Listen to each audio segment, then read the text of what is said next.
what happens if you follow generic advice blindly or whether you get specific personalized advice, right?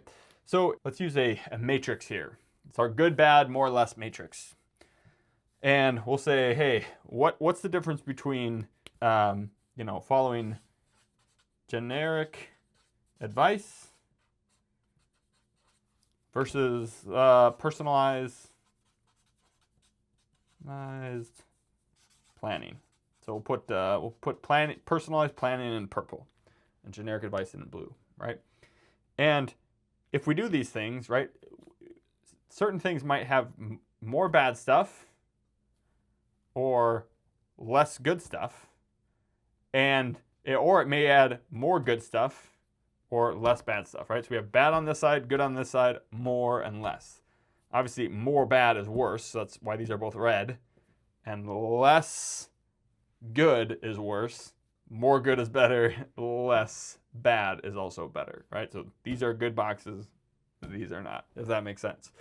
Right, so if you're just following generic advice, right? Well, then typically you're going to have more confusion.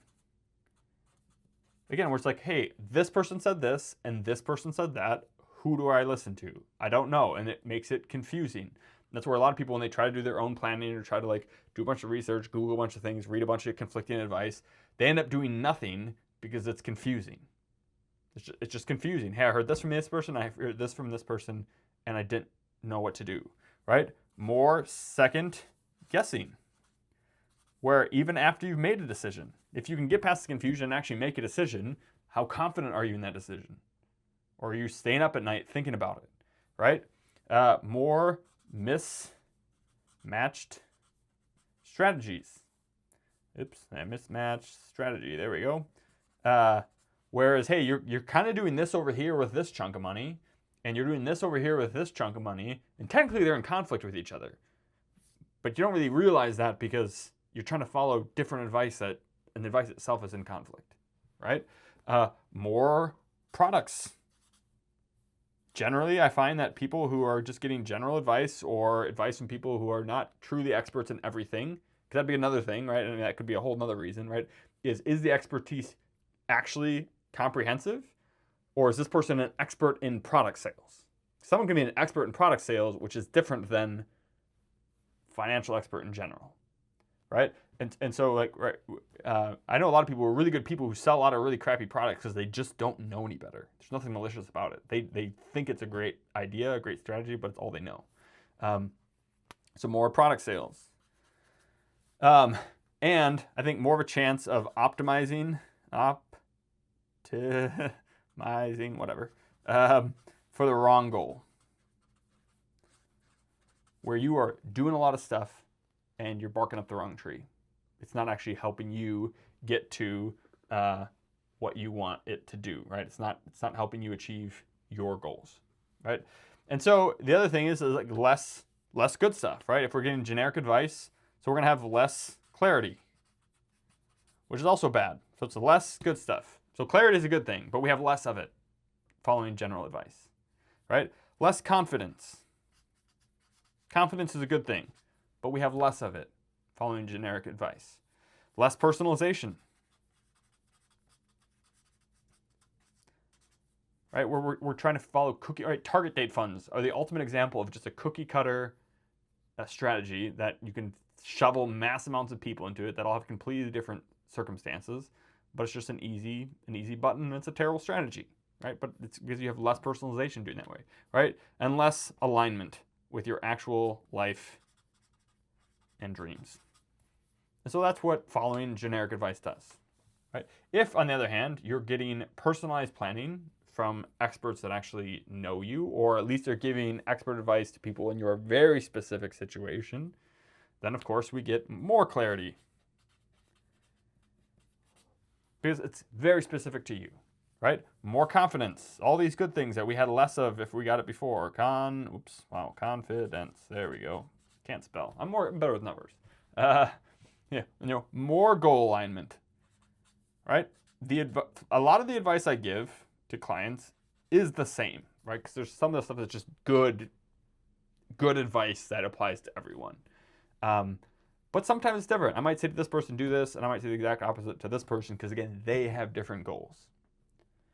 And sometimes I push back on people's goals. Sometimes people have the goal of, I want to protect my principal and I never want to see it going down. And I think that's a bad goal. I think protecting your purchasing power is far more important than protecting your principal. And so I'm going to push back on that goal, if that's your goal, and try to give you a better one. And the way we do that, often a lot of people say, yes, wow, actually I do like that better. You know, that makes more sense. That's a better goal. Let's go with that one. Okay, perfect. But then other things are like, okay, that's your goal and this is your goal. Perfect. We can get you advice that helps with both of those. All right. More tax coordination. Coordination. Forgive any spelling errors in here. All right. Because sometimes it's like, hey, the generic advice is do this, but in your specific situation, it causes a lot of extra taxes. And so that's why we are a, certified financial planner, global financial expert, plus enrolled agent, specific tax expert, right? How do we integrate taxes into everything we do? Good financial planning can do that for you. So more tax coordination with your specific, and that's something that, right, you can have two people that both have $1 million, both 60, but their taxes are wildly different because of a whole bunch of other factors, and you need that tax coordination, right? More retirement income. Generally, if people are getting specific advice, they just have more retirement income, better retirement results, right? And of course, more peace of mind. Even if it's nothing else to say, hey, I'm trying to do this. Does that make sense? Am I doing the right thing? Yes, you are. That is a good strategy. Okay, perfect. That's worth something, right? And then, of course, less bad stuff. We've got, of course, less confusion. Less confusion. Wow, that's totally wrong. But less random advice. It's where a lot of people, again, they get stuck because they're hearing all kinds of advice from all kinds of people, and it's just all random. Less chasing opinions, where you're constantly double checking and double guessing. Am I doing the right things? Opinions. There we go. And less fear from conflicting headlines. Right? If you've got personal planning, you kind of know what's coming. You know how you're going to react to anything that does come. Right? You just have less fear overall. And of all these different opinions, hey, this expert says the market's going to crash. This expert says it's going to go up. What do I do? Doesn't matter. We're prepared for either way. Right? And so generally, right, experts are going to disagree. They are. Like, you're just going to find people who have different opinions, different audiences, different goals, different conflicts of interest. They're going to disagree. But ultimately, I think the main takeaway for you is that you want to take financial advice. You can get a lot of financial education by listening to different experts, but you want to take financial advice from someone who knows you and your goals and your situation. Right? Because the best advice is not the loudest advice. It's the advice that fits your life the best.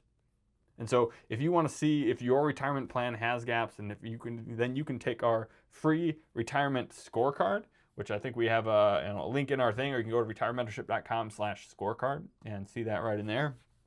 And otherwise, you can, of course, always get either my books by becoming a Retire member, and that's where we'll send either of those two books I mentioned earlier to you for free.